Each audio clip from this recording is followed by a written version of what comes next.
Hey guys, this is Danny. And this is Dev. And of course, you're watching Danny Dev TV. Today's topic is going to be. Interesting. Yes. What is it? Oh, okay. So, why people cheat and sex on the first night. So, I guess we can just kind of like jump straight into it, as I always say. So, why people cheat? What? Okay. Dropping stuff. What you got the glasses on for? What? Those your expert glasses. Yeah. Okay, I like those. I can dig it.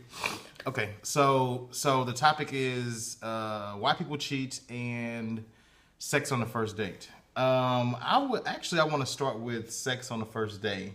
The reason I want to start with that one is because one is just more interesting. The first date or the first date? First date, first night, first because interaction. the first date could be like just the first date. That don't mean y'all haven't seen each other before then. I mean, that's fair. So what we're saying the first encounter. All because, you know, the first encounter, like if I met you before, then I'm meeting you. I mean. So you're saying like, if you've had interactions with the person like online and talking on the phone, video chat, and all that type of stuff. That's the first date and date. Because I've never interacted with you physically, face to face. Right. So that would be, but I'm saying like, but for the person that maybe met someone out or something, that wouldn't be the first. I mean, so now you're being technical. No, it wouldn't be. I mean, yeah, because it wouldn't be. Okay, so let me rephrase. I'm saying having sex on the first time of you interacting, besides like the initial meet and greet, or not even meet and greet. Yeah, you could call it meet and greet. Well, I'm talking about because sometimes what if it goes down that tight? The first night in meet and greet. I'm saying before any interaction period. So whether you met them out in public for the first time and you just happen to physically see each other, or whether you DM them in the Facebook or DM them on Instagram or met them on some other kind of social media app, but you've interacted with them before you've actually physically met. I'm saying anything. So on your first date, so actually going on your first date, sex on your first date. Do you think that? Well, first I ask this question: do you think that there is a difference in how people, I guess, look at or perceive when it's a man sharing that type of story versus a woman sharing that type of story? Not in this day and age, no. Maybe if it was 10 years ago. So you don't think there's a difference? That's interesting because I actually thought you would go the other way. So I mean, don't get me wrong. You still have people that's like, no, whatever the case may be, or have their own, philosophy of why it's okay for a guy, not for a woman. Which is still a double standard, but yeah. But I think that it's way more acceptable now. Right. I would agree with that. That it is definitely more acceptable now, especially with black feminism and feminism in general, and woman empowerment and mind your own business, my own sexuality, all the other type of stuff. So I get all that. Do you think that? Do you think that? I would say this. Do you think that women have sex on the first night more than they would admit? I mean, that would probably be true. I mean, that's true with anything, though. What you mean? Most people don't admit a lot of things. So. No, that's true. That's fair. I guess so your number is going to be higher than what's expected anyway. Right. So I guess you're just more so of like, because there still is that stigma with just women's sexuality and their bodies in general, more so of like, do you think that they keep those numbers low but still act differently in public?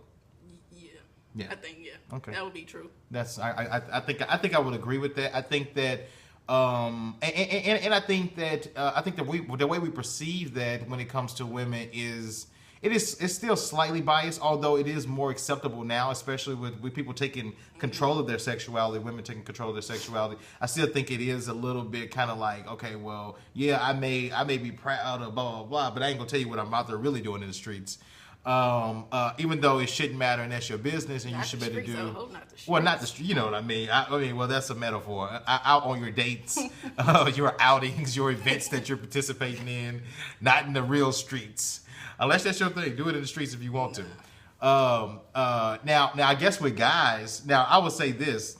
Now with guys, and also I think it goes reverse with guys. Right. I think that you know, the number might be lower than what you expect. Exactly. That, and I was actually about to get ready to say that. I would say that I think that some of the guys' numbers are enormously inflated, especially when it comes to having sex on the first date and blah, blah, blah, blah. Or just sex in general, to be quite honest, even if it's not on the first date. I think it's, you know, a lot of people probably, or a lot of guys tend to over-exaggerate their numbers. Not exactly sure why. I don't think that helps you in any kind of way.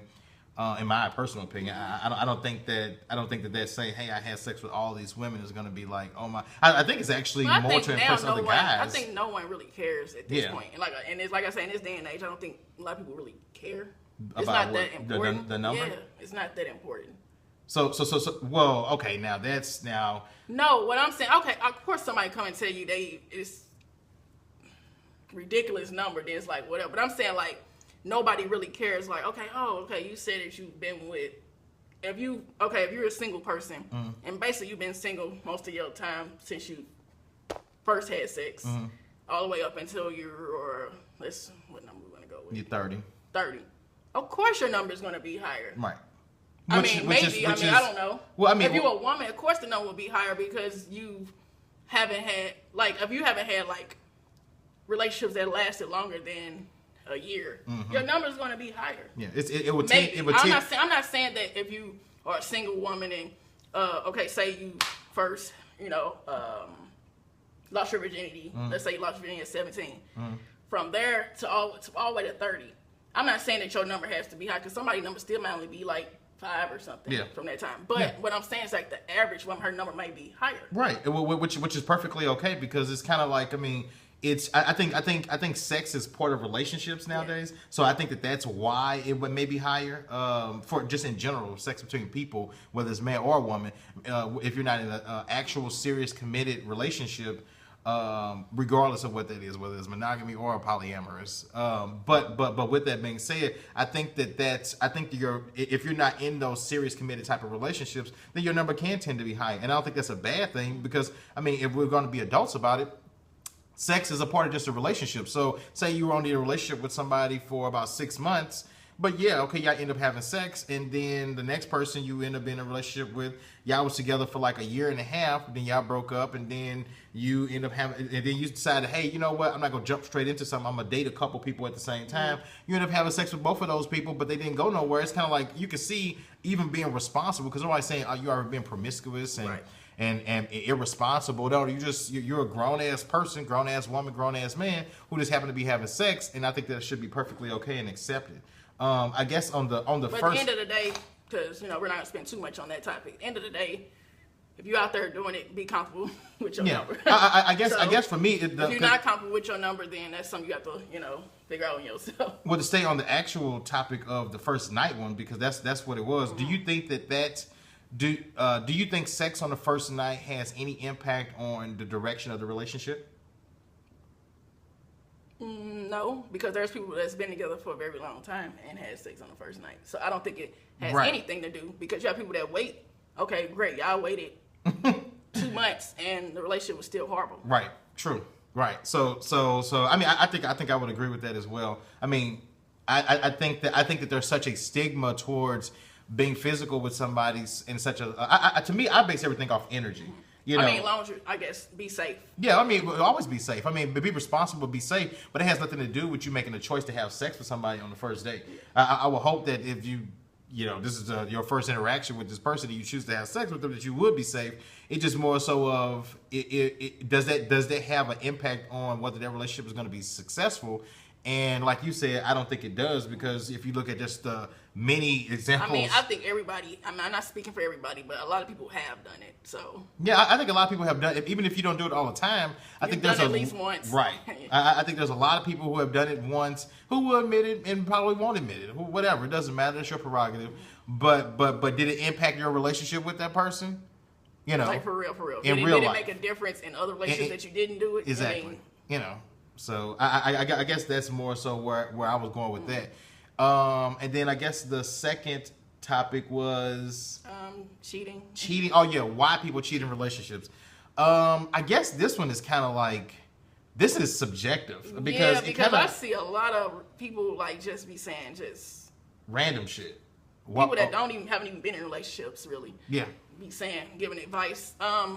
This is and this has nothing to do with the cheating aspect, but this is my thing. Like, if you have not been in, you gotta be, if you have not been in relationships longer than a year, I'm not sure if you qualify as a person to say anything. Especially if you're of a certain age. If you're now going on 35 and you think that you know anything about relationships, but you have not been in any healthy one. Now I don't disagree. I 100% agree with you. And the only reason why I'm tying is because you're saying, well, people may be thinking, well, what does that have to do with the cheating aspect? Well, people bring up different topics, like online, like say, like I've seen a topic like, why do men get bored, or do men get bored in relationships? Mm-hmm. And it was a young lady, and she decided to comment on it, but I kind of know background a little bit. And it's kind of like, well, do you really? I mean, what she said, the stuff she said was crazy in itself. Like, it just seems like everybody has an opinion, which is fine. Well, yeah, I mean, everybody can have an opinion, just like everybody got assholes. Everybody got one, so yeah. that's okay. You can have an opinion. Now, I would say this to strengthen your argument about that. It's just more so of like, for me, I wouldn't take business advice from somebody who didn't run a successful business. So I'm not gonna take relationship advice from somebody who didn't have. I wouldn't take health advice from somebody that don't look healthy. Well, not don't look healthy. That isn't actually living a healthy lifestyle. I'm just saying, like, I wouldn't, like, if I wanted strength training, but this person didn't look like they had any type of strength training. Right. I mean, now that part matters because you obviously you're trying to look. I'm talking you physically the physique. Seeing it. So if you're a trainer, and you saying that I work with in high definition training and I can sculpt your body. But then you look like, what the fuck? Then I'm not going to feel comfortable or confident that you can give me the results that I'm looking for. That's the same thing with a relationship. And the only reason why I'm telling you saying why people cheat, and y'all probably again like, what does that have anything to do with anything? No, but it does though. But it's more so like a lot of us are taking advice from people that we shouldn't take advice from. Correct.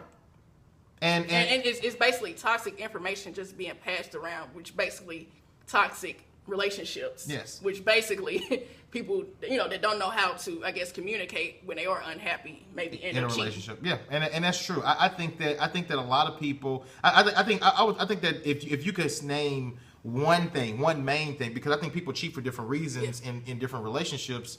But I think that the main reason why people cheat, and I think this can go for the vast majority of relationships, is because they're unhappy. Right. Now, I think that the reason why they're unhappy can be tied into what you're talking about is maybe the duration of their relationship, the communication that they have in their relationship, and the wherewithal of their relationship. And I mean, the reason why you cheat, when you start to cheat, I guess you're unconnected.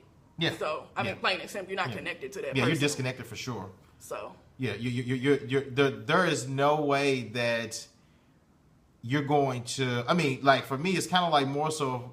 If it's getting to that point, then there needs to be some kind of conversation about whatever it is that you are. To me, I look at it like this, and I just be straight honest. Things that I want in my relationship with Danielle, we've been together for over 10 years. I just say what I want. And Danielle, over time, has now started to do those things as well. And I think that that's why we have been together for so long. Because it's kind of like, I mean, what's the point of not? I mean, like even if you're not sure if the person's going to do whatever it is you're saying that you want them to do, I think the onus is on you. So instead of going to cheat, the onus is on you to be like, hey, this is what I want. Can you give that to me? Yeah. Because if you don't express that, you didn't give them the opportunity to be able to satisfy you in whatever way. Instead of going out and saying, hey, I'm just going to go get this from somebody else because I don't think that they would do it. Yeah, that's true. But I mean, I guess I don't know. That's such a broad topic in itself. Why people cheat? I mean, they cheat for different reasons. It is broad. Yeah. So I mean, I couldn't say why this person cheated. Really, I mean, people. Well, I mean, give some feedback. Drop some comments and say why you think somebody cheated on you, or why did you cheat on somebody? You know. I mean, I guess some people may feel unappreciated. Some people say they felt unappreciated. Some people say that it was so much stress. It was toxic within the relationship. They was always arguing, so they went to someone else. But wouldn't it make more sense? So the things that you just named, you saying a person felt unappreciated. Now isn't that something that can be taken care of inside the relationship or just ended? Because my thing is like. Well, see, okay. I mean, this could go in different scenarios because we could start talking about different scenarios. Mm-hmm. But I mean, it's kind of like, well, Nah, we don't want, nah. We can talk about different scenarios. I'm saying like different scenarios, things that we may know of others or whatever. But it's kind of like, I mean, I don't know. I mean, I don't know. I would say this. I mean, so this is my thing. If you feel like you gotta cheat, for whatever reason, whether you're not physically happy, you said not appreciated. I don't know. It's like hard. I don't really like talking about that particular topic because I feel like that's just an individual type basis type topic. I mean, it is, but when it's all said and done, I mean, there's a lot of cheating that's going on. Right, but what I'm saying, like when you say why do people cheat, I feel like that topic is kind of like people throw out why people cheat and stuff like that, but it's just like it's. But I don't think that has anything to do with what you're trying to tie it into. Like I don't think that has anything to do with people giving relationship advice. I mean, you got cheated on, or you cheated for whatever reason you did. It has nothing to do with your relationship advice that you give somebody. I mean, and if you're giving out toxic relationship advice, you already basically proved that point of don't take relationship advice from people who don't have successful relationships. Yeah. And I would even go even further. Just because you're not in a successful relationship right now doesn't mean that you're not qualified to give relationship advice either. Meaning that you could have somebody who's been divorced and they were in a successful relationship that ended and very that's peacefully. I'm not talking about. And you can give relationship advice to people because you clearly I'm not talking about people that's been in actual relationships for longer than 5 years in their lifetime. Yeah. I'm talking about people out there that literally only been in 6 months, a year, 18 months, and they are of a certain age. I'm not talking about you only 25 years old right now. Yeah. I'm not talking about you. I'm talking about people that's headed to their 40s, and the longest relationship they really been in was like 2 years. Yeah, maximum. I don't think that you qualify. Yeah, to give somebody relationship advice on anything concerning relationships. So, I mean, I think that because I guess we just threw in a third topic by default of people what time? Okay. It is we have 16 minutes. Okay. People who give relationship advice who shouldn't. Yeah. I mean, I guess we'll just throw that in the title as well. But with it all being said, I think people cheat for different reasons. I think that I would like to hear some feedback from why you cheated on somebody. If y'all want to drop some comments about that, hear some feedback from you guys, or if you've been cheated on. Why did that person cheat on you? Did they give you closure about why they cheated on you? So I mean, I'd be interested to hear back on that because it is a broad subject when it comes to the cheating part. But I guess that's pretty much it. All right, guys. So I guess that's it. Danny, you know what to do. First, we'd like to hear your feedback and like, comment, and subscribe. Yes, awesome. Peace and love.